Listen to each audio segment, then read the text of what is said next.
ನಮಸ್ಕಾರ ಸ್ನೇಹಿತರೆ, ಮತ್ತೊಂದು ಉತ್ತಮ ವಿಚಾರವನ್ನು ತಗೊಂಡು ನಿಮ್ಮ ಮುಂದೆ ಬಂದಿದ್ದೀನಿ. ವಿಡಿಯೋವನ್ನು ಪೂರ್ತಿಯಾಗಿ ನೋಡಿ ಸ್ನೇಹಿತರೆ. ವಿಶ್ವದಲ್ಲಿರುವಂಥ ಪ್ರತಿಯೊಬ್ಬರು ಕೂಡ, ಪ್ರತಿಯೊಂದು ಜೀವಿ ಕೂಡ ಉಸಿರಾಟ ಮಾಡುತ್ತೆ. ನಾವು ಕೂಡ ಉಸಿರಾಡ್ತೀವಿ. ಉಸಿರಾಡುವುದು ಅದರ ಕರ್ತವ್ಯ ಏನು, ಅದರ ಕೆಲಸ ಏನು ಅಂದರೆ ಹೆಚ್ಚಿನವರು ತಿಳ್ಕೊಂಡಿರೋದು ಉಸಿರಾಡಿದ್ವಿ, ಇಷ್ಟೇ ಗಾಳಿಯ ಕೆಲಸ, ಇಷ್ಟೇ ಉಸಿರಾಟ ಅಂತ. ಆದರೆ ಅದು ತಪ್ಪು ಸ್ನೇಹಿತರೆ.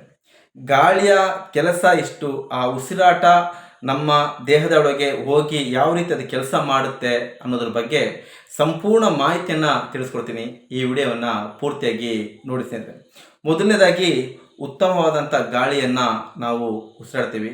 ಆ ಉಸಿರಾಡಿದ ನಂತರ ಆ ಗಾಳಿಯಲ್ಲಿರುವಂಥ ಒಳ್ಳೆಯ ಅಂಶಗಳು ಕಂಪ್ಲೀಟಾಗಿ ನಮ್ಮ ಶ್ವಾಸಕೋಶದಲ್ಲಿ ಸ್ಟೋರೇಜ್ ಆಗುತ್ತೆ ಸ್ನೇಹಿತರೆ. ಇಲ್ಲಿ ಸ್ಟೋರೇಜ್ ಆದ ನಂತರ ಅದನ್ನು ನಮ್ಮ ಹಾರ್ಟಿಂದ ಪಂಪ್ ಆಗುವಂಥ ರಕ್ತ, ಆ ರಕ್ತಕ್ಕೆ ಈ ಸ್ಟೋರೇಜ್ ಆದಂಥ ಗಾಳಿಯ ಒಳ್ಳೆ ಅಂಶಗಳು ಆ ರಕ್ತ ಅದನ್ನು ಕೇಳುತ್ತೆ. ಈ ಸ್ಟೋರೇಜ್ ಆದಂಥ ಒಳ್ಳೆ ಅಂಶಗಳು ಆ ರಕ್ತದೊಳಗೆ ಅದು ಮಿಲನವಾಗುತ್ತೆ. ಆ ರಕ್ತದೊಳಗೆ ಅದು ಮಿಲನವಾದ ನಂತರ ಅಲ್ಲಿಂದ ಅದು ಇಡೀ ದೇಶಕ್ಕೆ ಆವರಿಸಿಕೊಳ್ಳುತ್ತೆ ಸ್ನೇಹಿತರೆ. ಇಷ್ಟು ಮಹತ್ವವನ್ನು ಹೊಂದಿದೆ ಉಸಿರಾಟ, ಆ ಗಾಳಿಯಲ್ಲಿರುವಂಥ ಒಳ್ಳೆ ಅಂಶಗಳು. ಕೊರೋನಾ ಬಂದಾಗ ಅದೆಷ್ಟೋ ಜನರು ಉಸಿರಾಟದ ತೊಂದರೆಯಿಂದ ಸಾವಿಗೆ ಶರಣಾದರು. ಯಾಕೆ ಆ ರೀತಿ ಆಯಿತು ಅಂದರೆ, ಕೊರೋನಾ ಅನ್ನೋದು ಆ ವೈರಸ್ ಬಂದು ಕಂಪ್ಲೀಟಾಗಿ ನಮ್ಮ ಶ್ವಾಸಕೋಶವನ್ನು ಬ್ಲಾಕ್ ಮಾಡಿಬಿಡ್ತು. ಉಸಿರಾಡುವಂಥ ಗಾಳಿ ಒಳಗೆ ಹೋಗದೇ ರೀತಿಯಲ್ಲಿ, ಆ ಗಾಳಿ ಒಳ್ಳೆಯ ಅಂಶ ಆ ಬ್ಲಡ್ಡಿಗೆ ಸೇರದೇ ಇರೋ ರೀತಿಯಲ್ಲಿ ಇದು ಕಂಪ್ಲೀಟಾಗಿ ಇಲ್ಲಿ ಬ್ಲಾಕ್ ಮಾಡಿಬಿಡ್ತು. ಆಗ ರಕ್ತ ಕೇಳ್ತಿತ್ತು ಎಲ್ಲಿ ಗಾಳಿ ಅಂಶ ಬೇಕು ಅಂತ. ಆಗ ಕೊರೋನಾ ಹೇಳ್ತಿತ್ತು, ನಾನು ಇಲ್ಲಿ ಕೂತೀನಿ ಗೊತ್ತಾಗ್ತಿಲ್ವ ಕೊರೋನಾ ಎಲ್ಲಿಂದ ಬರುತ್ತೆ ಗಾಳಿ, ಉಸಿರಾಡೋಕ್ಕಾಗ್ತಿರಲಿಲ್ಲ. ಆಗ ವೆಂಟಿಲೇಟರ್ ಅಂತ ನಾವು ನೋಡಿದ್ದೀವಿ. ಆ ವೆಂಟಿಲೇಟರ್ ಯಾವ ರೀತಿ ಕೆಲಸ ಮಾಡುತ್ತೆ, ಅದನ್ನು ಯಾವ ರೀತಿ ಅಳವಡಿಸೋದು ಅಂದರೆ, ಮೊದಲಿಗೆ ಸ್ಟಾರ್ಟಿಂಗ್ ವೆಂಟಿಲೇಟರ್ ಬರುವಾಗ ನಾವೇನು ಈ ಸೈಕಲ್ಗಳೆಲ್ಲ ಪಂಪ್ ಆಗ್ತಿದ್ವಿ ನೋಡಿ, ಗಾಳಿ ಈಗ ಹೊಡಿತಿದ್ದೀವಲ್ಲ, ಅದೇ ರೀತಿಯಲ್ಲಿ ಕೂಡ ಸ್ಟಾರ್ಟಿಂಗ್ ಬಂದಂಥ ವೆಂಟಿಲೇಟ್ರು ಕೆಲಸವನ್ನು ಮಾಡ್ತಿದ್ದು, ಅದೇ ರೀತಿ ಪಂಪು ಮಾಡ್ತಿದ್ರು ಕೂಡ.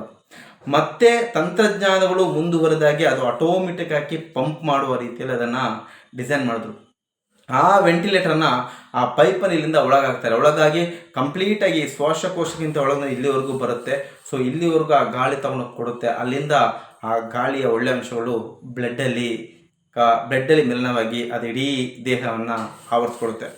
ಆದರೆ ಆ ಕೊರೋನಾ ಟೈಮಲ್ಲಿ ಆ ಕೊರೋನಾ ವೈರಸ್ ಅನ್ನೋದು ಆ ವೈರಸ್ಗೆ ಅಷ್ಟು ಶಕ್ತಿ ಇದೆ. ಇಡೀ ಇಲ್ಲಿ ಕಂಪ್ಲೀಟಾಗಿ ಬ್ಲಾಕ್ ಮಾಡಿ ಉಸಿರಾಟದ ತೊಂದರೆಯಿಂದ ಉಸಿರಾಡುವಂತಹ ಗಾಳಿ ದೇಹದೊಳಗೆ ಹೋಗದ ರೀತಿಯಲ್ಲಿ ಅದು ತಡೀತಿತ್ತು. ಈ ಕಾರಣದಿಂದ ಅನೇಕ ಜನರು ಸಾವಿಗೀಡಾದರು ಸ್ನೇಹಿತರೆ. ಇಂಥ ಅನೇಕ ಉತ್ತಮ ವಿಚಾರಗಳನ್ನು ಈ ಚಾನಲ್ ಮೂಲಕ ನಿಮಗೆ ತಿಳಿಸ್ತಾ ಬರ್ತೀನಿ ಕೂಡ. ಮುಂದೆ ಕೂಡ ಚಾನಲನ್ನು ಸಬ್ಸ್ಕ್ರೈಬ್ ಮಾಡಿ, ವಿಡಿಯೋ ಇಷ್ಟ ಆದರೆ ಲೈಕ್ ಮಾಡಿ.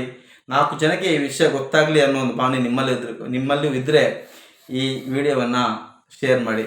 ನಮಸ್ಕಾರ ಸ್ನೇಹಿತರೆ.